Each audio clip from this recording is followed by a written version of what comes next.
उत्तर प्रदेश में सत्ता संभालने के साथ ही एंटी रोमियो स्क्वाड का गठन करके मुख्यमंत्री आदित्यनाथ योगी ने महिलाओं का शोषण करने वालों के विरुद्ध जो कड़े तेवर दिखाए थे, उन पर अब सरकारी अधिकारी ही पानी फेरते दिखाई पड़ रहे हैं। मजेदार बात यह है कि युवतियों के साथ यौन शोषण के शक में पकड़े जाने वाले सरकारी कर्मचारियों को उनके अधिकारी बचाने में जुट जाते हैं। ऐसे में समझा जा सकता है कि काम के बहाने तो कभी नौकरी के बहाने युवतियों का शोषण का यह सिलसिला थमने वाला नहीं है।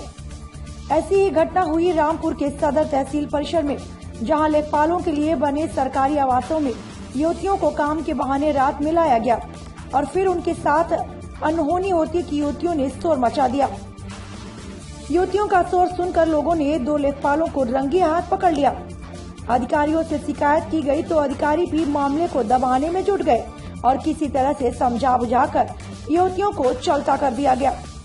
रामपुर के सदर तहसील परिसर में जहां लेखपाल लोगों के लिए सरकारी आवास बने हुए हैं, लेखपाल भले ही दूसरी जगहों पर रहते हो, लेकिन उनके नाम पर आवंटित किए गए सरकारी आवासों में रात में युवतियों को काम के बहाने बुलाया जाता है और फिर उनका शोषण किया जाता है।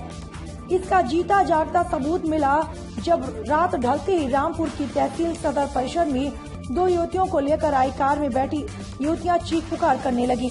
कार से लाई गई युवतियों को देर रात लेखपालों के साथ देखकर आसपास के लोगों को मामला समझने में देर नहीं लगी।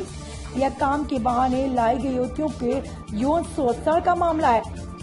युवतियों ने वहां पहुंची मीडिया को बताया कि उनके काम के बहाने रात में 2 लेखपालों विजेंद्र सिंह और विष्णु शर्मा द्वारा पनवरिया क्षेत्र से लाया गया था। इससे पहले कि कोई अनहोनी होती, उनकी चीख पुकार सुनकर लोग जमा हो गए। आखिरकार क्यों गाड़ी में अपनी बिठा लगाया आपको? जी सर, काम के पर्पज से कि हम आपको काम देंगे, घर बैठे काम मिलेगा। जो लड़कियों की शादी के 6 महीने पहले जो पैसा मिलता है वो 6 महीने बाद भी मिलता है, तो उसके लिए बोले आपको घर बैठे काम मिलता रहेगा और आपको इसमें भी कमीशन मिलता रहेगा जो शादियों का पैसा मिलता है। विजेंद्र सिंह ने बोला। और कौन थे साथ में आपके? जी सर, साथ में कौन कौन थे?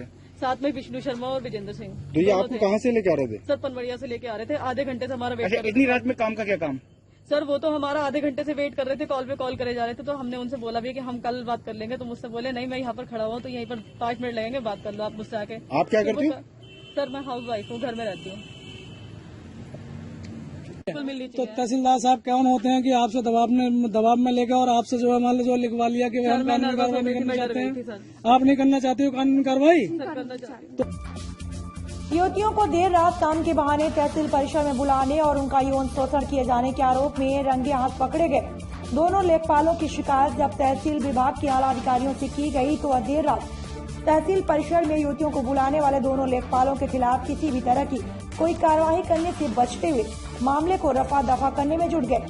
तहसीलदार सदर ने अपने 2 होनहार लेखपालों को बचाते हुए मीडिया को जिस तरह से इस मामले में बयान दिया वो अपने आप में ही हास्यास्पद है और इसे देखकर हर कोई समझ सकता है कि वो अपने चहेते लेखपालों को कितनी ढिठाई से बचाने में जुटे हुए हैं। तहसीलदार साहब ने यह तो बता दिया कि लड़कियों को लाने वाली कार बेहद तेज रफ्तार से थी, तहसील परिसर के अंदर दौड़ लगा रही थी। ऐसे में लड़कियां डर से चीखने लगी और उनकी चीख को सुनकर लोगों ने कुछ गलत समझ लिया। हालांकि पूरी तरह से अनजान बन रहे हैं, क्योंकि आखिर क्यों देर रात लड़कियों को काम के बहाने लेखपालों की सरकारी आवास पर बुलाया जाता है। उन्होंने ना तो युवतियों के शोषण के मामले में रंगे हाथ पकड़े गए लेखपालों की एंटी रोमियो स्क्वाड के हवाले किया और न ही विरोध किसी तरह की कोई पुलिस कार्रवाई की। मात्र विभागीय जांच की बात कहकर मामला रफा दफा कर युवतियों को चलता कर दिया। कहते हैं जब अपने ही खेत को खाने लगे तो फिर कौन बचा सकता है। ऐसा ही हाल है उत्तर प्रदेश का। यहाँ सरकारी अधिकारी युवतियों के शोषण के आरोपों में घिरे हुए हैं। ऐसे में भला एंटी रोमियो स्क्वाड जैसी महत्वपूर्ण योजनाओं को बेनतीजा होना लाजमी है ना। उन्होंने ये बताया है, थोड़ा तेज बोलिए। उन्होंने ये बताया है कि उनको जो है वो उसको किसी काम से जो है उनको लेके आ रहे थे गाड़ी में और उन्होंने गाड़ी थोड़ा तेज चलाने हम लोग डर गए, तो हम चीखने लगे, फिर भीड़ लगे, झगड़ा वड़ा हो गया। मतलब कुछ लोगों ने गलत सोचा, झगड़ा वड़ा उसी में हो गया।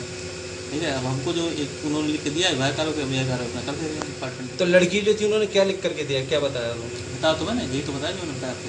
सर उनका आरोप है कि लेखपाल वो लड़की उनके परिवार की भी नहीं, जैसे हटके हैं वो लोग, हैं? परिवार से हटके हैं लड़की भी, जिस तरह से वो लेके जा रहे थे किसी। नहीं, मेरे से तो ऐसी कोई समझा नहीं है। कौन है? मुझे उन्होंने कुछ नहीं बताया। जो अधिवक्ता है उन्होंने जो है बाइट की है मीडिया को। वो अधिवक्ता बताएंगे। कहाँ की रहने वाली, क्या कुछ बताया? पनबड़िया की है, पनबड़िया का। अरे होगी, अगर पाया जाएगा तो किया जाएगा, जरूर किया जाएगा। जांच के लिए, विभागीय जांच के लिए लिखा, हाँ लिखा है। तो उसमें क्या विभागीय जांच के लिए क्या लिखा, उसमें क्या बताया है? जांच आएगी तो बताएंगे। नहीं नहीं, विभागीय जांच के लिए मतलब क्या आरोपों के साथ आपने विभागीय जांच के लिए लिखा है? जो उन्होंने प्रार्थना पत्र दिया है, हाँ, क्या बताया प्रार्थना पत्र पे क्या बताया? वही तो मैंने बता तो दिया आपको। उस समय आवाज आ रही थी ना, थे अब बताइए। मैंने आपको बताया तो वही बात जी, क्या बताया वही तो पूछ रहा हूँ। ये भाई बता तो दिया था एक बार कि वो उन्होंने बताया है लिखित में कि उनको गाड़ी में बिठाया, मतलब वो लोग गाड़ी में बैठी और वो गाड़ी तेज चलाने लगे, लेखपाल? हाँ जी, और चिल्लाने लगे। फिर क्या हुआ? फिर कुछ लोगों ने गलत सोचा तो यहाँ पे अपना गाड़ी वाड़ी रुकवा ली और फिर इसका झगड़ा वड़ा वहीं शुरू होने लगा। मार पिटाई भी हुई थी? अब ऐसा तो उन्होंने बताया। आरोप है कि नशे में भी थे लेखपाल जैसे।